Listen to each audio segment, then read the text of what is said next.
Mu mateka yose yaranze u Rwanda rwa gihanga uhereye ku ngoma za cyami kugeza kuri Repubulika, umuziki wubakiye ku mizi ikomeye yashyizweho n'abahanzi baririmbaga injyana gakondo nka Sebanani, Rugamba, Ngabo Nziza n'Amakanyaga. Bahimbye indirimbo zubakiye ku muco, amateka n'indangagaciro z'Abanyarwanda. Uwo mwuka w'injyana ziryoheye amatwi n'umutima wakomeje kuvugururwa, ukomeza kuba umurage ugera no mu muziki w'iki gihe.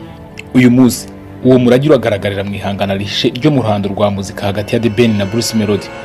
Bombi bahatanira icyubahiro n'ikamba ry'umwami w'umuziki w'u Rwanda. Buri ndirimbo ni ubutumwa bw'ibanga, buri njyana ikaba urugamba rutavugwa ruterwa n'icyubahiro, impano n'amayobera y'ubuhanga.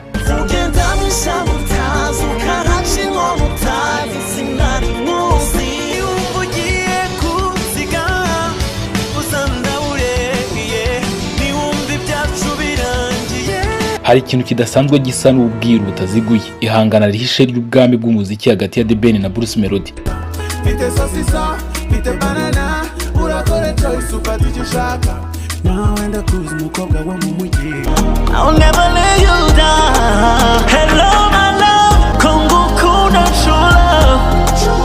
Bombi bafite impano idasanzwe, ijwi ryihariye rishobora gutuma benshi bumva ko